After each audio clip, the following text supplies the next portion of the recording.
Welcome to the Pleasure Program. My name is Holly. I'm Victoria. We are two licensed therapists specializing in sex therapy.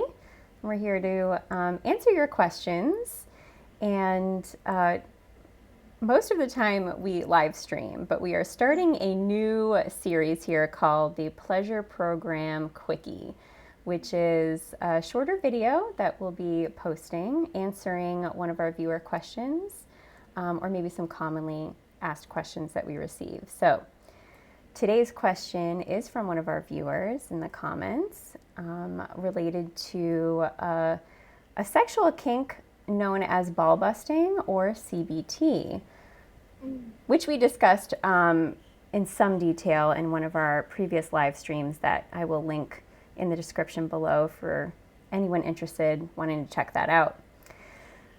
So, Victoria, would you like to read our viewers' comment? Absolutely. So our listener said, I was unlucky enough to be born with a ball-busting fetish. I desired pain to my genitals way younger than I ever understood attraction to women. My teens and 20s, I was able to repress this interest for the most part and have somewhat of a satisfying sex life, although I could never hold a relationship down because sex would eventually become an issue due to my lack of interest. Now I'm in my 30s, I've finally accepted that I don't like normal sex. All I want is testicle pain. I've largely given up trying to have a normal relationship because I can't stand the thought of going through the process of explaining my unusual sexuality to a partner. I hire sex workers whenever I have extra money. I'm slowly destroying my fertility while draining any savings I have, lonely and unhappy. I saw a therapist for a time, but it didn't bring me much help. I think they were a bit in over their head and didn't know what to say. It's not fun. Okay. First of all, poor individual. I know. There's so much angst in that situation, in that experience. I want to first thank this viewer for sharing with us that it's a vulnerable thing to put out there on the internet. And so, kudos to you for putting yourself out there, and hopefully we can discuss the situation and offer some insight for this individual. So, yeah. And first, they're not alone. First and foremost, not alone. This is a much more common sexual kink than we realize.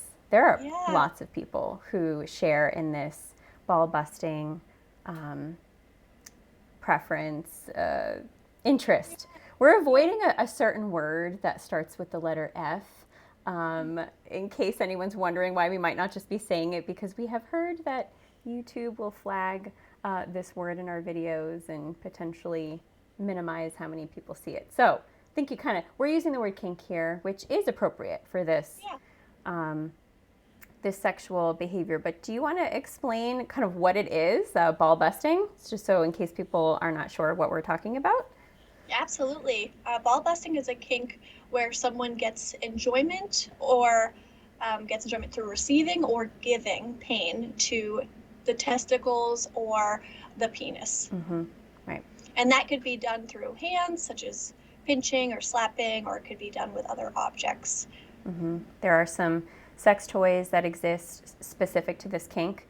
And there is a lot of kind of awareness around risk and safety that we'll get to in a moment. So, but let's address some of this viewer's statements here in the situation. The first one, if I'm looking down, it's because I'm referencing it so I don't forget anything.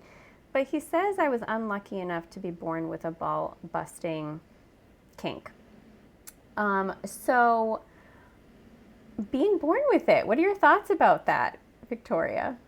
I could absolutely see why someone would feel that they were born with a kink. Mm-hmm. They may remember it for as long as they can, right? Mm-hmm. It's maybe unlikely, I think you and I have talked previously about how this could come maybe from a personality trait that is ingrained in genetics or something, really enjoying the submissive aspect of it, if that might be a part of your personality.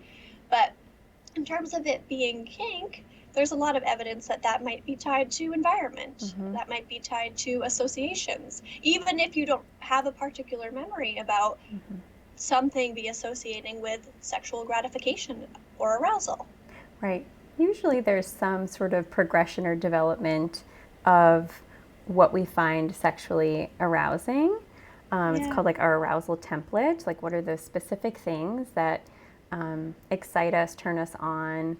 And so, but for this individual, it seems like it's just always been there, which I did find one article that referenced a research study that said that about 78% of individuals who identify as kinky kind of say it's like who they are, not even necessarily what they're interested in just sexually or what's arousing to them, but it feels like it's part of their identity. So I also want to express to this individual that he's not alone in feeling like this has just always been part of him. And there's a lot of other people with varying sexual interests or kinks that also feel that way. So Absolutely. I think that there is something to that for sure. So he also talks about how he was able to repress this interest for most or part of his life and have somewhat of a satisfying sex life. I'm not sure what he means by having a satisfying sex life. I'm kind of assuming he means he was able to have more vanilla sex with a partner and sustain that for some time, but that ultimately he reverted back to, wanting this ball busting experience and to engage in that. So those relationships not working out, at least sexually, on some level. So I'm curious, it also means that he's been able to have other sexual experiences and find them satisfying, that this isn't, that CBT or ball busting is not the only thing that he finds sexually arousing. And I think that's a positive, because it maybe means that this individual has a little bit more variety than he's giving himself credit for. But honoring the fact that those relationships ultimately didn't work out, and perhaps for that very reason. So we've been talking a little bit more about the kink community here and how that might be an area for this individual to pursue, right? You've mentioned Absolutely. that there's some sites or apps that he could explore. Yeah, I think that he should definitely check out FetLife, which is the most significant social media outlet for the kink community, where it's kind of like Facebook and a mix of Reddit, where you can connect and you can make friends and you can chat with people, but there's also forums, discussions, kind of like Reddit. There's also meetup groups, so this individual could go and he could go to what they call like a munch, which is just a little get together. It could be a lunch, it could be a dinner, it could be bowling, where there's no sexual activity performed there. It's just getting to know people in the kink community. And so that might be really great for them, so that they can, start to ask people who, have had this maybe kink for a long time and ask questions about it, connect and just know that they're not alone. Yeah.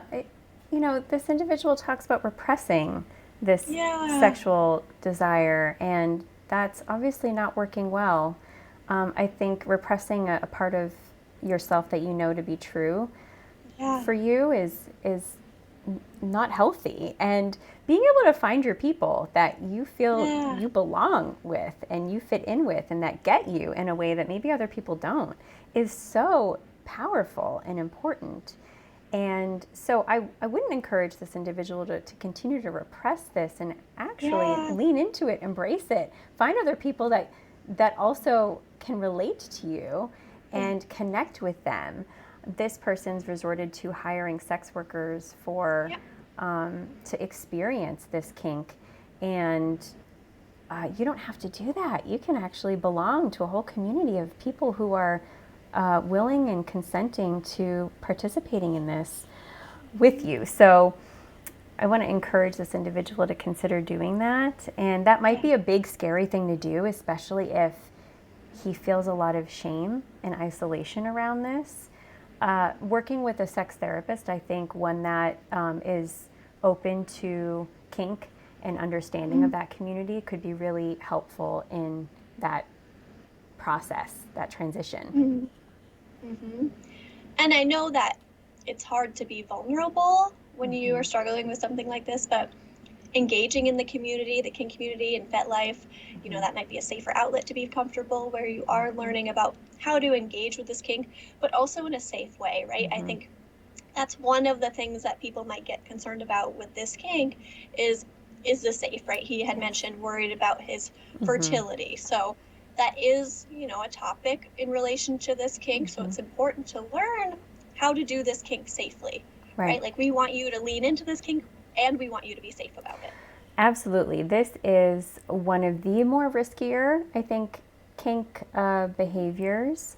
And so being really mindful of that. And we are not medical doctors. We are not urologists. We can't really speak fully on what is too risky and dangerous or could cause long-term damage and what is safe. But I can share some basic information in the research that I have done, and that is to always start slower and gentler than you think. Always start there, right? If you're applying pressure, go slower and gentler than you initially might desire to. And sometimes we get ideas and a fantasy in our mind looks a lot more dramatic than it ends up being in actual real life.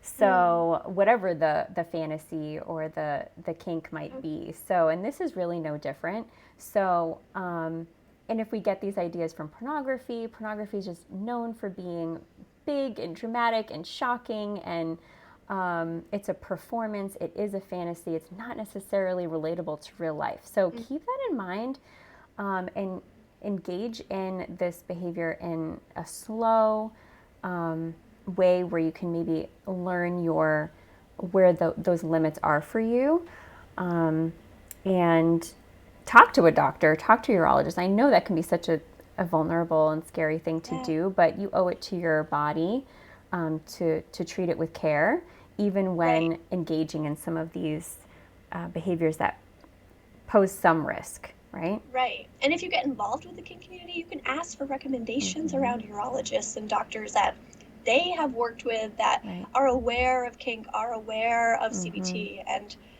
aren't, you know, shocked or shaming about it. Yeah, absolutely. And you know, there are reasons why people might be drawn to this type of kink. That you referenced being more of a submissive, you know, enjoying being kind of dominated and controlled in that power dynamic. People who are masochistic and, you know, find pleasure in inflicting pain, receiving pain, and the heightened sensations that come with that.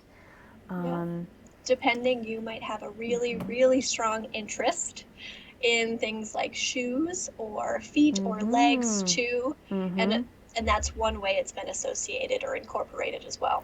Yes, and sometimes that can get really risky, and any kind of jerking or impact or quick movements, you should seek consultation before you participate in any behavior like that. Again, going slow, using hands rather than objects is a better way to kind of be gentler at first and have more control over the pressure and the type of sensations you're playing with. So, I think there's like a spiked stiletto we kind of imagine in this scenario, and that sounds really like intense and maybe thrilling, but slowing it down and starting there for anyone that's, you know, curious about this. And of course, always with a consenting partner, talk about these things beforehand. Have a safety plan. The kink community, they're very big on that. So absolutely. And you can practice, if you're doing this with a partner, you can practice on other objects with them, so you know that you guys have the same idea of pressure, right? Your idea of a little bit of pressure might be different than theirs, et cetera, et cetera. So it might be good to just practice to make sure you are envisioning the same thing so that it is safe. Right. Yes. just looking at my notes here to see if there's anything I might have missed before we wrap up. Yeah.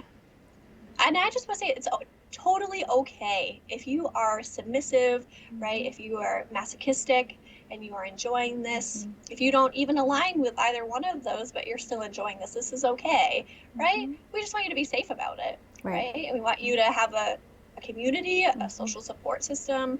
We don't want you to feel shame and withdraw and hide and isolate and repress. That's not good for your overall mental health. Right, and I think just this person's fully capable of finding a happy and sustainable relationship with somebody who understands and is willing to explore this part of him. That's very possible and very doable. Absolutely. And it's just a matter of maybe putting himself out there and connecting with other people and looking for those types of relationships, if that's what this individual is seeking, because I get that impression. He says, feeling lonely. And obviously the cost too, if you're having to hire somebody. It's having shame and isolation here is coming with consequences, right? Exactly. He also talks about destroying his fertility, and I wasn't able to find a whole lot of information on that, but it does sound like it's possible if serious injury is caused and there's significant damage that could interfere with fertility or hormone production. But if done safely, it should not cause damage to fertility. So there's a safe way to go about this and to explore this and to enjoy. That is not going to pose permanent damage to your body, right? Yep. There's also suggestions I've heard about wearing like a jock strap, right? It may not be exactly what you were envisioning in your mind, but you're able to incorporate it in a safer way, right? So there are different maybe strategies that you might learn and try and see what works. Right. Good point. That's a good one. Well, I think that just about covers it for this episode of Pleasure Program Quickie. We hope that you find this information helpful and hopefully inspiring to get out there and connect with people and embrace this part of yourself. You're not alone. And we thank you for reaching out and sharing with us. Yes. Feel free to leave us a question so that we can address it in a Pleasure Program Quickie. Yes, please, if you're still watching here, leave us a comment below with if there's something new you learned here, or like Victoria said, you have any further questions about this topic. Check out our other live stream on BDSM, and we also have one on Kink. And you can learn more about these topics. All right. All right. Have a good rest of your day, everybody. Yeah.